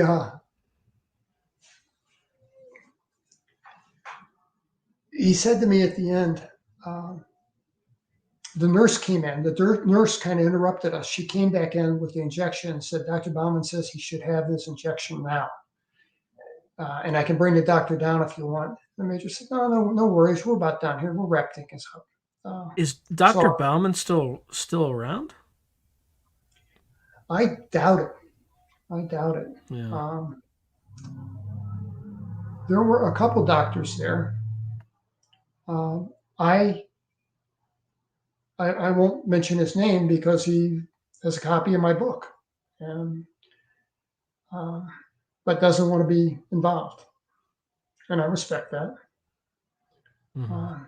He was the only one that returned my emails, but the guy I worked with closely, physician, yeah, he said, I, I don't want to get involved with this. But he's very supportive of me without getting involved. I'd have loved to have had him weigh in, but he didn't want to do that, and I understand that. So um, nurse leaves my room, captain leaves my room, and shuts the door. And the major's putting stuff back in his little briefcase, and the head of my bed is right on the wall next to the door. And this major puts his hand against the wall, against the door, I mean. And then with his hand against the door, he bends over by my ear. And he said, get this right, "Son, I know, and you two knuckleheads stumbled onto something out there, and I think you know what I'm talking about, don't you?" And I didn't say a word because what do you say? I mean, uh, but he knew. How he knew, Hmm. I have no clue, but he knew. I have no doubt about that, and I think that's huge. I thought that then, I think that today, and Yeah, I'm sure that of all the cases that the Air Force OSI may have investigated, people who have experienced similar things probably have. I mean, in what other case do you have sunburn all around your body and flash burns in your eyes and of kind of a uniform uh, quality, right? It's not some Joe gets, falls asleep on the beach and just, burns one side of his body, right? This is.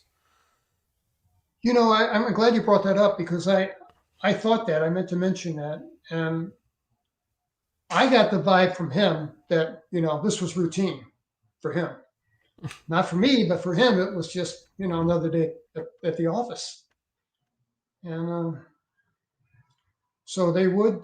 I did see him again when they took me into the OSI headquarters and into an interrogation room. The captain and the major were sitting there, and just a classic little interrogation room. Those By the way, how kind of, long after the hospital period, like visit, did they do this? Did they bring you into OSI head? And where is five OSI weeks, headquarters? 5 weeks at Whiteman Air Force Base. Oh, so okay, so OSI Yeah, we're headquarters on at base. Whiteman Yeah, Air I'm in Force. the hospital on the base. So No, what yeah, about 5 weeks? 5 weeks later, where did they like? Where was I was working OSI? in a supply place, doing busy work, doing nothing productive. And the first sergeant calls me and says, the OSI is sending a car over for you. He says, you might want to pull yourself together and they'll pick you up out front. He said, I wouldn't keep them waiting. I'm like, okay, that sounds like a good idea. I went in, made sure, I look decent, tucked my shirt tail in, and ran outside. And there was a, blue squad car thing pull up, and they took me just a few blocks over to the it was the security police building. And in a portion of that was the OSI headquarters, but they're all in one, which makes sense because I guess OSI is a child of the Air Force Security Police. So took me down into an exam room, and the major said to me, he says, now you're going to be hypnotized today. And I said, no, I did not know that at all. And he said, that's how they like it. Yeah, that's how they like it. They're going to give you a little something, you'll feel relaxed, and it won't bother you. Some people even tell me they enjoy it. And I am scared to death because I don't know what to expect. I don't know what they're going to do to me. And the hypnotist guy came in, and he was a major. He wore, blue shirt, the appropriate uniform pants, oak leaves on his collar, but no name tag. And he came in and introduced himself, and he had a little like an overnight bag, leather, like a shaving kit kind of thing.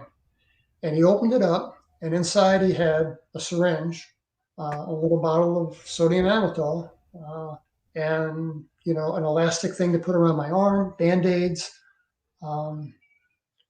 and alcohol swabs and stuff. And he just takes my arm, rolls up my sleeve, and the whole time he's talking to me. And there was a little bit of getting to know each other. He's like, I understand you're from St. Louis. Yeah, I'm from St. Louis. And he starts naming some landmarks, and I went to a Cardinal game, and we're going back and forth. And I realized, I'm just not that interesting. I think he knew that I wanted to get down to business. Let's do whatever we're going to do and cut me loose. And he took me through a very typical hypnotic trance inducement thing, going down a stairwell, Terry, take that first step, going down the stairs, feeling relaxed, feeling calm, take that second step, now feeling twice as relaxed, and on and on and on and on until you're under. And I decided I was going to resist being hypnotized. I did not want to be hypnotized. I knew I couldn't resist the drug, but I did everything I could to resist the hypnosis. And I did that by, in my mind's eye, I kind of tried to give the guy half of my mind, but I tried to keep half for me. And he gives me instructions to imagine going down the stairs. I imagine coming up the stairs. I'm in my mind, I'm playing, Rolling Stones, Beatle music. I'm playing all this in my head, trying to not give him my full attention. Now, did that help? I don't know. Was I hypnotized? I think so. I don't know. But like I say, I tried to resist it. And that was about it. I know a lot more about what happened to me. I knew a lot more after this session, because I remember one of the things he asked me when we got started. He said, so you and Toby went camping. My, that must have been an adventure. And you saw some funny lights in the sky, didn't you? I said, yes, sir. And he said, but they weren't funny lights, were they? And I said, no, they weren't. And he says, who were they? And I said to him, they were the space people. Where that came from, I have no idea. But how did you react to that? Yeah, but maybe it's the influence of the drug, and this hypnotic session. If I was hypnotized, I don't know if I was. But how did he react to your categorization of them as "quote unquote" spacemen? Another day at the office. I Another tell day you what. just. I tell you what. With that Arrow report that came out, the smug arrogance of these people. I mean, it's clear. I mean, just from this story, it's not entirely clear, but I think it's almost certain that they committed so many crimes in covering this thing up that people would be looking for blood if they knew what these bastards have done. I After I wrote this book, I got my phone rang. Tom DeLong called. Lou Elizondo came down to my house. Uh, a physician from To the Stars. Um, I won't mention his name because he asked me not to, and he was very kind to me. Came down and took X-rays of me and did follow-up work, and so yeah, that's pretty much the story. Speaking of Lou Elizondo, did you ever get your phone back? Do I what? Did you ever get your phone back? The phone. How do you know about the phones? You told me about the phone. Okay, okay, okay. Yeah, I gave them to John Blitch, uh, and he's a friend of Lou's, so they had my phones, both of them. Uh, and yeah, I got them back, and I still got the chips and everything intact. Did you get a conclude? So, just really quickly, what was the deal about your phone? Like, what evidence did you have on your phone? I have on my phone a bunch of pictures of UFOs, that I captured over my house. 100 some pictures of helicopters buzzing my house. Huge problem with helicopters. That's a real thing. That's not TV. I'm looking at these helicopters and there's no, first thing I do, I pull out the codified federal regulations for helicopters and I'm like, these things, there has to be a law that they got to show me a number or something. Sure enough, in the United States, they have to display for United States aircraft registered in the U.S. They have How to high can they display. fly over your house? Do they have to keep a certain ceiling over your house? They buzz my house like crazy. No, no. Okay, but there's It's no just, like regulation. They have to be I'm 100 sure like. there is, but I was just Okay. looking. The regulation is book of regulations. The thing that I was looking for is shouldn't these things have some kind of identifiers on them? And it says, yeah, you got to display the alphabetical symbol N, like in Nancy, and then followed by a string of digits that identifies that particular aircraft. Um, and then at the very bottom of the reg, it says exemptions, military and certain something agencies, certain Law agencies enforcement agencies didn't say or law intelligence enforcement. Um, intelligence agencies. it didn't say intelligence, but it just says exemptions are the Certain federal military and agencies. yes, yeah, certain entities. Yeah, yeah, kind of a vague, but we know who they are. It's the alphabet guys. So, but I heard from some people with the Air Force that came and knocked on my door and talked to me. Wait, when And did this happen? 2018, about 6 months after I put the book out, would have been about September, late August, September, and came by and said, and they asked me, not to talk about this because I don't know if they do this with everybody or just with me. But the guy said, on behalf of the OSI, we want to give you an apology. We don't think you were treated fairly, and we recognize that that's the wrong thing to do, and we don't do that anymore. Did the And I said, apology come with some money? no, Did you tell him to pound sand? no, I Sorry, actually, I'm sorry to be coarse, but that's kind of basically my reaction. it was, but it may have been disingenuous, but I got to tell you, it felt good to hear somebody, with rank say, sorry, sorry for what happened to you. I got some satisfaction out of that.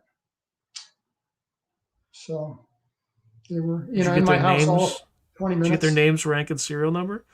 I asked for, uh, I asked to see their IDs, and I asked if they had business cards. They didn't have business cards, but they showed me their IDs, and I don't remember the guys' names. What were their ranks? Captain and major. Captain and major. Just like the duo that I met, at Whiteman all those years ago. So Do you think they had any ulterior motives in showing up? I've thought about that, and I think that my book, caused a stir. Obviously, it did. I didn't expect that. Uh, I wrote the book more for my peace of mind than I did for anything else, and I honestly thought I'd sell like 150 books, and have a box of books in my garage or something. But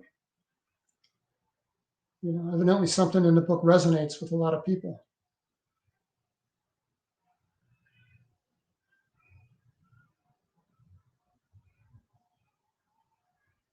Interesting. Okay.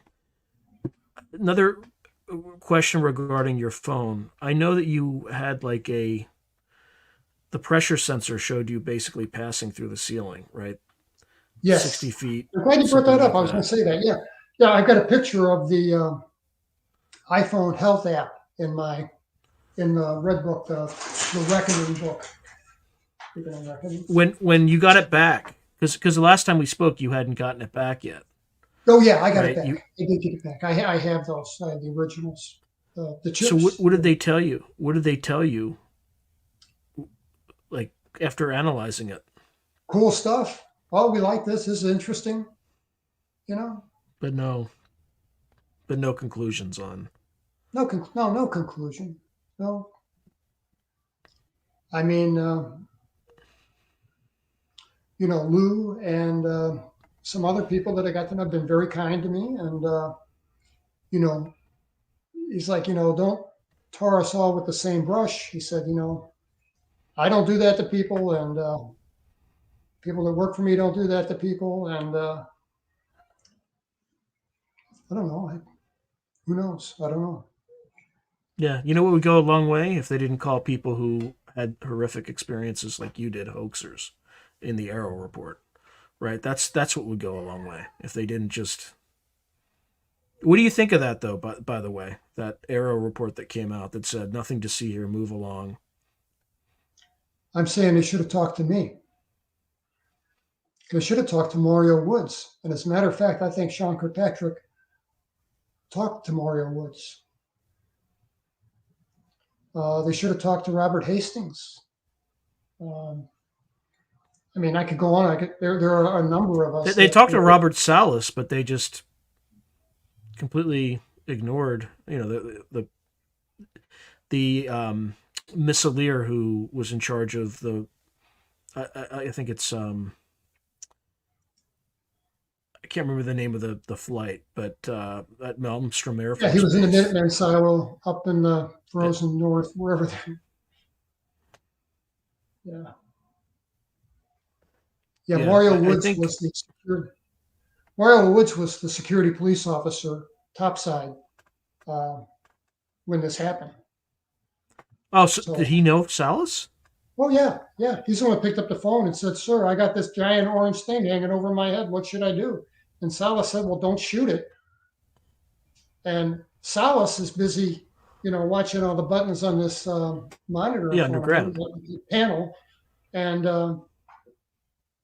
you know, he wasn't outside. He was underground. I mean, I don't mean that. I'm not trying to take away from his story because I think his story is genuine and important. But I don't. I don't know if he's had an abduction experience or not. But He. I don't want to talk too much out of school, but I believe he's had some sort of anomalous experience post that incident, like sometime later in his life. yeah, But he didn't tell me that specifically. I think I just picked that up elsewhere. So, audience, take that with a grain of salt. Yeah, there's the other question I want to ask you is, and We have about 5 minutes left, so we could go into the whole implant thing, but I don't want to go that far. They can watch the episode where we talked about the implants, right? But well, just really quick, there were your two implants that you had. One kind of looked like, well, like a microchip might look like in 1977. Yeah. The other one Size looked of a like it was made. fingernail, two wires attached to it. Yeah. The other one looked like it was made out of your own bone and like a floral And pattern. it was bone tissue. That's what the radiologist told me. He said this Interesting. So looks like bone tissue. have you examined that any further with, because I think the working theory I had was one was likely OSI just to track you, and then the other one was potentially whoever they were on the craft. Is that still consistent with? Yeah, I don't know what the little bones arranged in a floret pattern. Um, I have no idea. I definitely think that that square thing, the size of a fingernail, kind of up higher and lateral. Um, I just felt like I was being maybe there to track me or something. I know this that when they took it out, I mean, when ET took him in the middle of the night and took it out of my leg and left me with two holes in my leg, I uh, I woke up. I knew. I mean, intuitively, I knew. It's going to sound odd, I know, but I felt different not having the thing. I woke up Hmm. and I had wounds to my legs, and the first thing I thought was, "It's gone. They took it." And I went out, and my wife's like, "Go out and get an X-ray."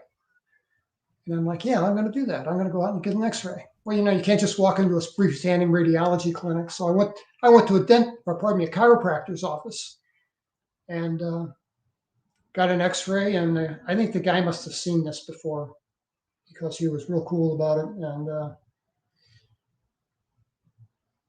was real impressed with the X-rays. Interesting. Last question I have for you. I think we expounded. By the way, thank you, Chester, very much. I appreciate you. Uh, the last thing or one of the things that we talked about at the end was, and this is kind of something that I think you mentioned a lot of experiencers go through this, but somewhere around the age of 70, because again, I mean, there's hours of things we could discuss. You've had experiences since then, but I think you mentioned that after the age of 70, it kind of just stops. Is that still the case for you, or has it I got heightened? another year to go. Okay. Robert Hastings is a few years older than I am, and 4 or 5 years ago, he said, I think, in our 70s they'll leave us alone. I think they're done with us. And I talked to him after that, and he's like, they're not done yet. So he's an abductee as well. I did not And know that. Has he ever talked about that? he has talked about it. Matter of fact, he wrote a book about it. He and Bob Jacobs together wrote a book. And I've got it in my book. I can't remember the title. Um, but it's on Amazon, and it's well written, and it's a good book. So What do you think, or at least since the kind of Grush hearings and things like that, have you felt or experienced any heightened activity, either physically or mentally, psychically, whatever you want to call it? Like, have you felt something that's a little bit different, like an urgency or? since 1977, my wife and I have had bizarre things happen. And when I say that, I mean, TV turned itself on in the middle of the night. Doesn't matter what house we're in, doesn't matter what TV we're talking about. TV will turn itself on in the middle of the night. And at first we were freaking out because this was about the time The Exorcist came out. And, Oh God, yeah. but, now it's just like whichever one of us more awake, we go in and take the remote, and turn it off and say, knock it off. And I mean, it happens once a year maybe, but it's happened once a year every year. So that's Any particular date or just random? random, Hmm. random. I think it's saying like, we're here. Speaks to the power of their influence. And what do you think? I mean, we're going a little bit over, but I think. Well, let me do one thing. For the folks who just tuned in, you're listening to Through a Glass Darkly Radio on United Public Radio. I'm here with experiencer Terry Lovelace. Um, okay, so what's your theory based on everything you know and your, even your interactions? What do you think this is all about? Well, it's not a theory. There are a few of us, but there are people out there that have had real experiences, and they can tell you, this stuff is real. Because the nation's divided. There are those people that say, that's not real.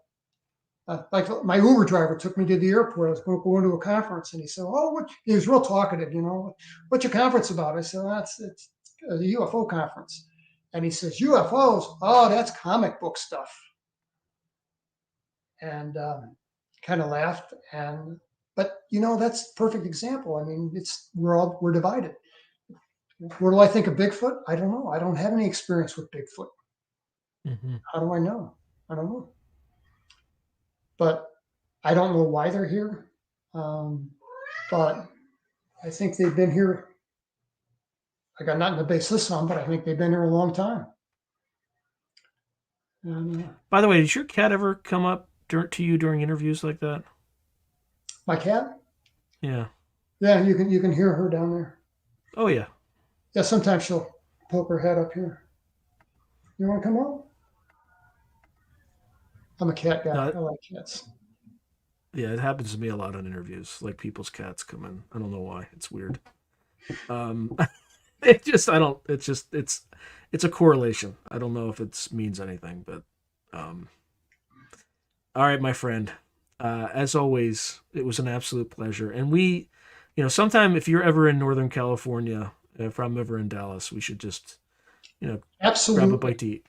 Absolutely. Yeah. You got my email. I got yours. Yeah. That's right. All right, my friend. It happen someday. You up by Sacramento? I'm up kind of East Bay from San Francisco. So thank you, everyone. And we will see you next week.